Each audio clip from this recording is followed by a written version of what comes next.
bahasanya nih Pak. Iya. Tadi dikatakan bagi seseorang laki-laki yang memang sudah usianya sudah cukup untuk Bekalnya. Ya. tapi dia belum punya bekal. Oh, betul. Sehingga dia nggak mampu untuk menikah dulu kan. Betul. Iya. Kata-kata wajib Berpuasa. Iya, betul. Pertanyaan saya, Betul. wajib di sini kadarnya seberapa? Apakah orang kalau tidak puasa apakah dia berdosa atau tidak? Betul, iya. Ya. Ya, jadi dalam rangka hasinan wa hasnun, jadi untuk membentengi diri aja ini. Andai kata dia nggak puasa tapi jago, jaganya pinter nih, pandangan matanya dia jaga, dia pakai kacamata hitam kali begitu ya. Atau ini, maaf ya, libido, dia kan punya libido tuh. Nah ini bagaimana ini? Apa dia mau cekek aja itu, cekek, dia tahan bagaimana kan? Jadi ini sebenarnya alternatif dalam rangka tidak boleh mengumbar syahwat, menghindari nikah. Tapi nanti di dalam bab fikih ini ada 5 macam nikah Pak. Ada nikah yang hukumnya sunnah, ada nikah yang hukumnya fardu wajib, ada yang hukumnya nanti ibahah, diperbolehkan ya, karena dia mampu. Kemudian dia memilih tidak menikah, karena kalau nikah nanti ibadah saya kurang, kalau saya nikah jadi nambah dosa, ya kan? Takut nanti saya tengkar sama pasangan saya. Umpamanya seperti itu nanti jadi ibahah, sifatnya boleh dia. Nah tapi ada juga nanti di keterangan hadis standar mahar, umpamanya makanya mahar itu kan di Islam kan kagak dibatasin Pak. Satu ketika datang seorang laki-laki ngebet-bet pengen nikah, udah pengen nyeruduk aja gitu kira-kira. Nabi bilang, lu punya apa gitu, maksudnya untuk mahar gitu. Kalau nikah kan mesti ditebus dulu kan mahar ini, anak orang. Apakah bagi kamu punya rumah? Lah boro-boro. Nah lo terus turun, akhirnya ditanya, apakah kamu punya khotam min hadid? Kamu punya cincin dari baja enggak? Lah ilokan, punya akik aja kagak punya. Ternyata benar kagak punya Pak. Apa dia bilang? Walakin anak azirun, akan tetapi saya punya izar, saya cuman punya sarung doang. Lalu siapa itu dia? Kagak punya apa-apa, modal sarung doang. Kata Nabi, jadikan sarungmu sebagai maharmu. Jadi artinya dalam posisi kondisi mepet aja, kalau emang udah pengen nyerobot mulu mah dinikahin sama Nabi, asalkan perempuannya. Nah itu ditanya perempuan yang terima apa kagak, oke, saya mau kagak apa-apa pakai sarung doang. Umpamanya gitu kira-kira ya, boleh gitu. Itu jadi Pak, jadi ya. Jadi batas kalau di sini sih saya maknai kitab dari guru saya, fa'alaihi, maka wajib atasnya saumun, yaitu puas. Karena bisa dibayangkan kalau orang untuk mengekang dia punya libido, hawa nafsu pada kemaluannya, atau pandangan untuk tidak terpesona dengan penglihatannya dengan yang tidak mahramnya, maka ini jalan satu-satunya karena puas rasa. Karena kan kita namanya inna syaitona la yajri min ibni adam min dammi, sungguhnya setan itu, nafsu setan masuk ke dalam diri manusia melalui aliran darahnya. Padoyiku majari habis saum, kata Nabi Allah gitu. Karena itu persempit jalur masuknya setan sebagai syahwat itu dari darah kamu. Darahnya disempitin dengan apa? Dengan puasa. Karena itu orang kalau puasa darahnya rendah Pak. Betul apa Pak? Nah, kalau udah buka darahnya naik lagi. nah, karena dia hajar sate kambing, sop kambing. Saudara, kalau orang puasa itu darahnya rendah. Itu yang kata Nabi, padoyiku majari habisau.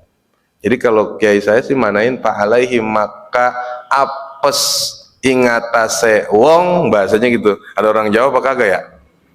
Pahalaihi mongko apes ingatase wong. Apes itu maksudnya beban buat, awalnya diwajibkan kepada Kepada dia tuh, apes dah gua gitu, apes dah gua suruh puasa gini gitu. Jadi maknanya wajib ya, maknanya wajib. Kalau benar mau nikah, kerja itu ya. Tapi apa Pak, maaf, eh, fal yumpik dzu sa'atin min sa'ah, dalam kitab dalam kitab at-tolak disebutkan untuk biaya nikah seorang perempuan tidak ada standar. Nggak boleh nyetandarin, kalau kawin sama orang Sunda segini sebulan, sama orang Betawi segini, sama orang Sumatera segini. Nggak boleh Pak. Quran jelas at-tolak, fal yunfik dzu sa'ah min sa'ah. Adalah ia membiayai itu sesuai dengan kadar nafkah. Kalau lagi banyak maka zusaah, kalau lagi zusaah lagi banyakin nafkahnya. Kalau lagi kagak ada, iya sadadanya. Itu Quran. Jadi ini yang disebut jalan untuk mempermudah urusan nikah. Iya. Ya, dulu, sono dulu kali ya. Ntar RT. Iya. Itu saya kan botot kan. Iya. Jadi saya nikahin duluan, pokoknya dia. Oh. Wah, iya. Waduh, iya. Di Islam itu yang jelas nggak ada kaitan uang pelangkah kampung, pelangkah saudara. Kan pelangkah ada dua Bang, ada pelangkah kampung, ada pelangkah. Kalau pelangkah kampung yang nerima RT, benar nggak RT kira-kira? Ya Teh ya, benar Teh ya. Tapi begini Pak, ini yang jelas dalam syariat nggak ada.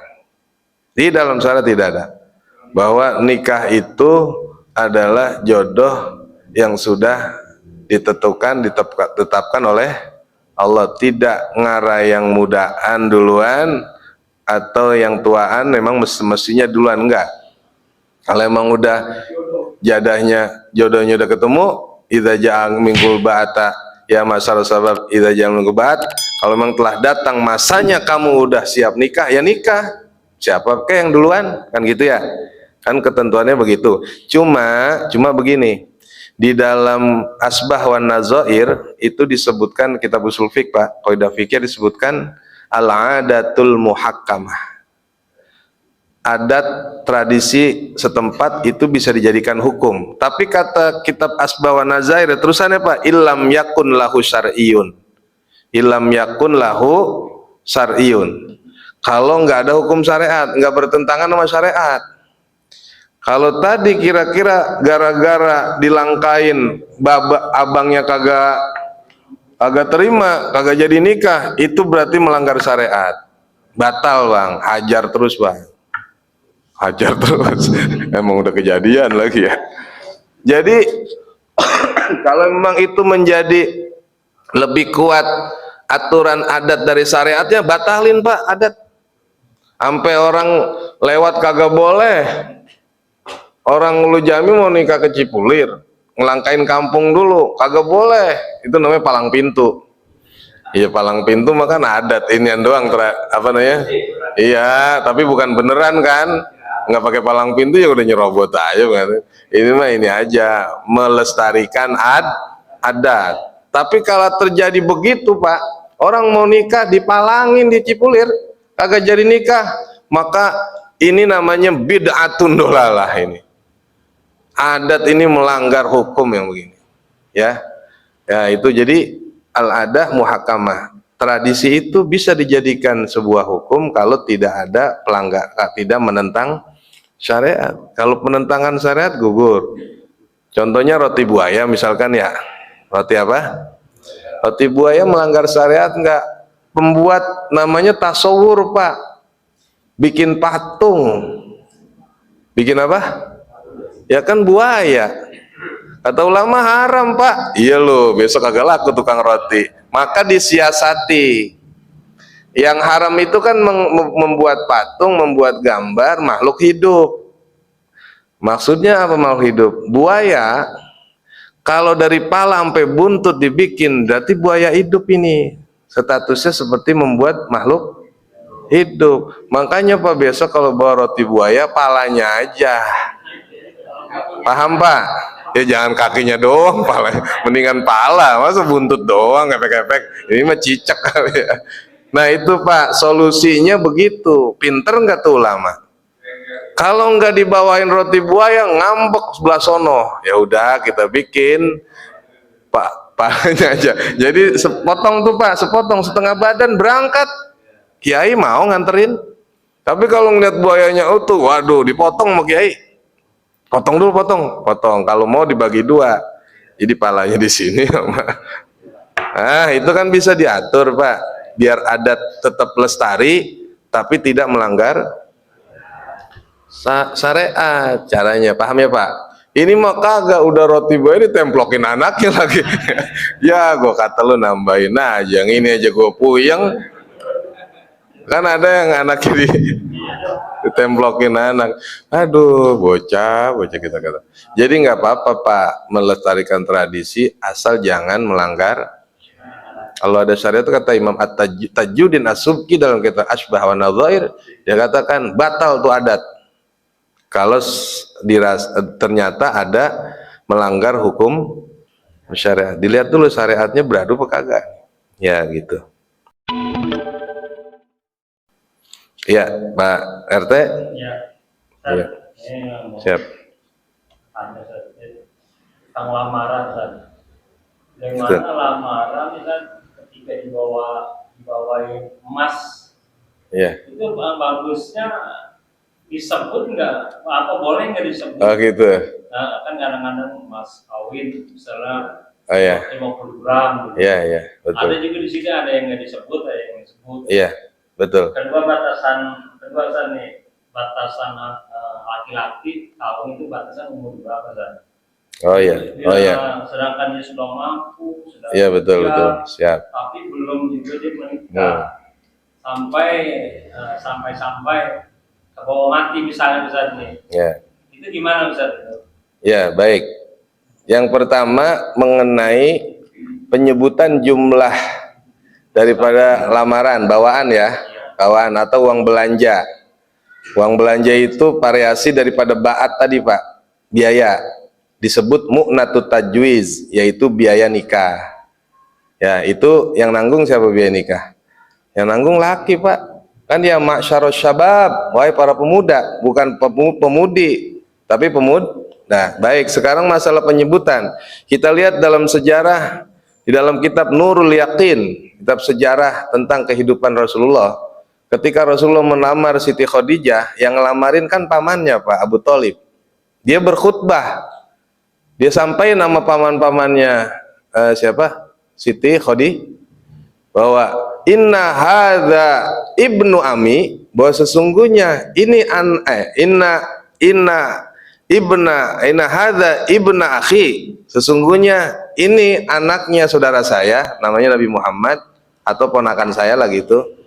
Ya, disebutkan tidak ada bandingannya dicari pemuda di kampungnya yang dalam hal kemuliaan, dalam hal kecerdasan, dalam hal kemuliaan kecerdasannya, dalam hal kehormatannya, fadlan wa sarofan wa nublan. Bapak cari, silakan Bapak cari. Ini laki-laki anak paman anak saudara saya yang saya bawa untuk ngelamar ini. Ini kalau Bapak cari di kampung tidak ada saingannya. Mau nyari orang yang paling mulia dari dia nggak ada, yang paling cerdas nggak ada, yang paling punya keunggulan nggak ada lagi. Walakin akan tetapi fil mali qalla, akan tetapi dia mah kagak punya duit. Walaupun paling cerdas, tapi emang dalam hal duit ini bukan maknanya Nabi kagak punya duit Pak, sebenarnya merendah. Maknanya merendah, jangan nah itu tadi tuh, jangan apa? Nyohor, tentang orang kaya, wow belaga petantang tenteng, kagak. Nabi itu disebutkan Pak RT dalam beberapa riwayat sejarah, Nabi itu melamar kurang lebih adalah 20 atau 200 apa ya?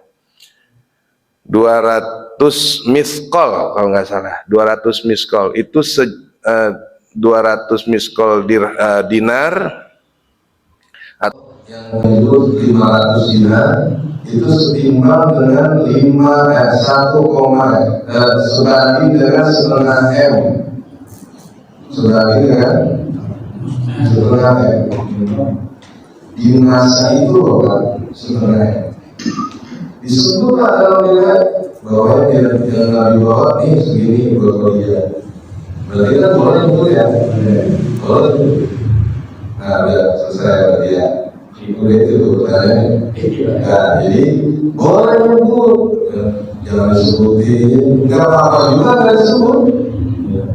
Ya, disebut boleh nggak disebut juga boleh. Cuma berada ramai itu netizen. Kalau netizen kepo, sebutin aja Pak. Jadi omongan, begitu ya. Berapa kan nilainya? Udah, tapi yang niatnya jangan soal, karena Nabi kan begitu kan orang yang bilang, walakin fil mali qalla. Tapi kalau urusan duit mereka punya, padahal mereka punya. Awalnya Abu Khalid, awalnya Rasulullah. Rasulullah itu kan udah umur 25 tahun, udah saat itu dagangnya udah mantap dari umur 8 tahun dia dagang. Kira-kira tanya nih orang Sumatera,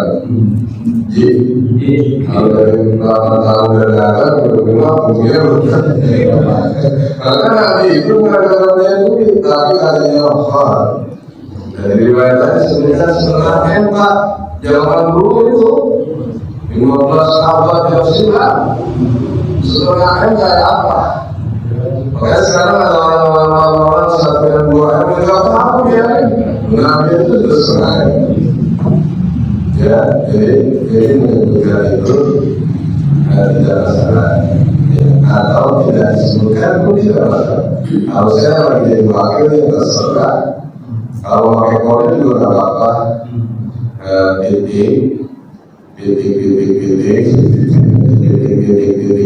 Bapak tinggal hitungan berapa biji? Itu